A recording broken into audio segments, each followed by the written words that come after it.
start getting potatoes in the ground in my area. It's typically St. Patrick's Day is usually about when, March 17th, when they should be getting in the ground. We are now here on, I think it's the 21st, and we had a freeze. I really wanted to get them in on Friday, but we had a freeze over the weekend, and so it just wasn't a good spot or a good time to do it.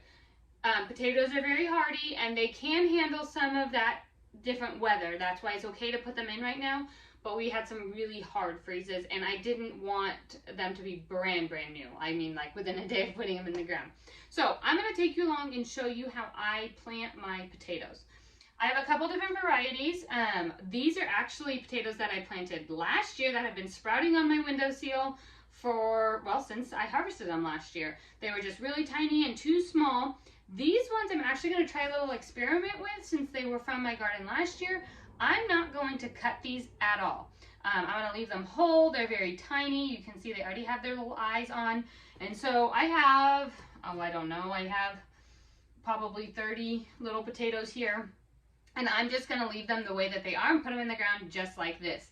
But I also have multiple bags here, varieties that I got on Gurney Seeds and online. And I'm going to take these and actually cut them, and I'm going to show you what I'm going to do.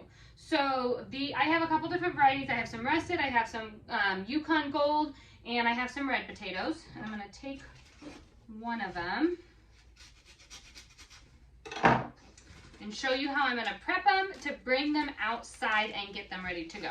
Okay, so I have my potatoes here, and they have eyes on them. I'm going to go ahead and try and just get some pieces here where you have one eye per piece.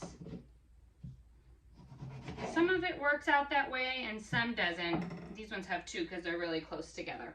But what I'm going to do when I get outside, and I'll take you along with me, is I am going to take each of these, and this is going to become its own potato plant. And you're going to want to put the cut side down and the eye side up, that will shoot up out of the ground. We're going to do them 6 inches deep into the soil and 12 inches apart because potatoes grow down, and there's going to be lots of potatoes that come from this one potato.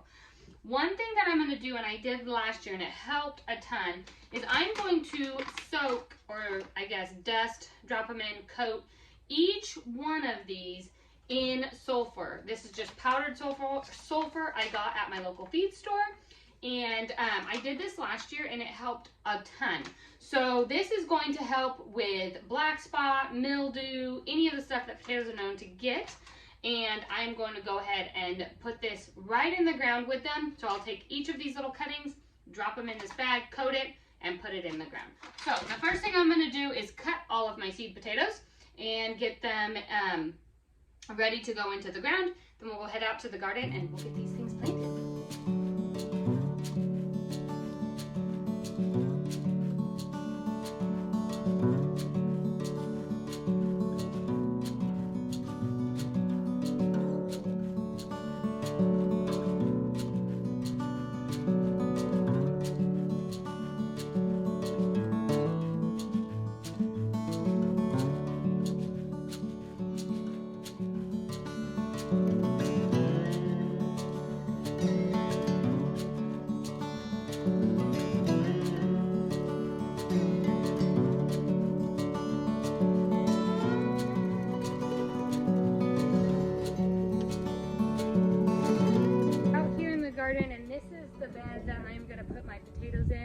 I'll probably also maybe right down the middle put some broccoli. Potatoes and broccoli like each other. I'm going to try and companion plant and maximize my space the best that I can. But the first thing that you want to do is you want to get a broad fork and you want to loosen up your soil a little bit. Potatoes are going to go down into the ground, and so you want to make sure that they have a place to grow. If it's too hard, you're going to have really stumpy potatoes. So the first thing I'm going to do is I'm going to go ahead and broad fork this bed and make sure that it is all loosened up for the potatoes to grow. So I'll give you a quick demonstration on how to do it. You're just gonna post it in the ground, and I kind of just jump on it a little bit and pull back. And this, all you're doing is just loosening up that top couple inches. You want your potatoes to go in the ground about 6 inches, and so you want to make sure that that is nice and loosened. My broad fork was custom made by the Right Workshop. I know he has an Instagram account. I'm not sure if he has a website. It's a friend of mine's husband. He does amazing work. He actually has made me quite a few different gardening tools. He can do so many things. But I'm gonna go ahead and go through my whole bed and get this done.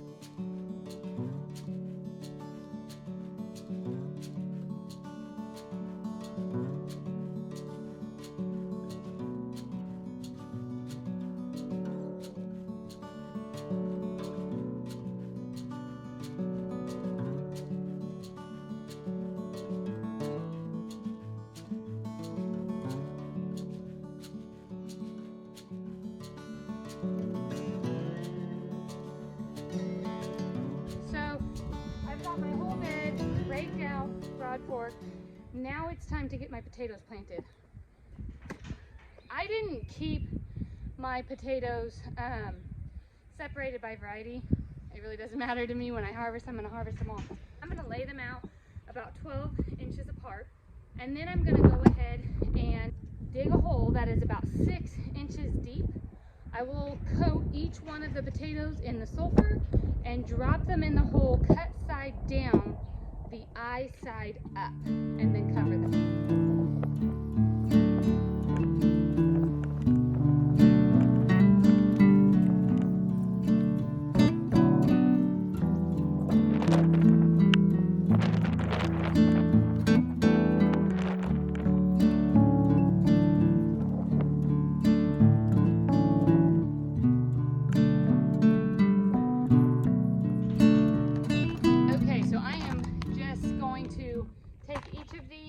Potatoes that I've laid out, I'm going to dig about 6 inches down, take my sulfur here, coat them evenly in it so that it's like this. I'm going to put the cut side or the whole side down with the eye sticking up in the hole and cover it back up.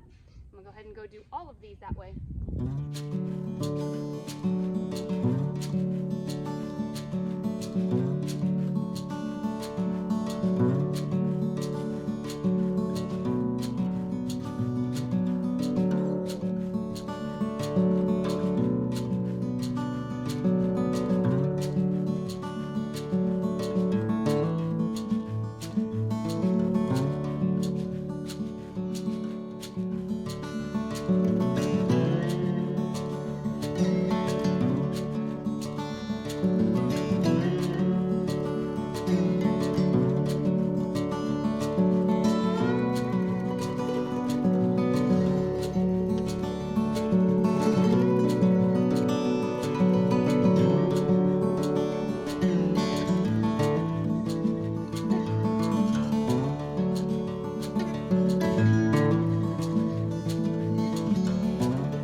So I got them all in the ground. I've covered them all back up. My hands are covered in dirt and sulfur.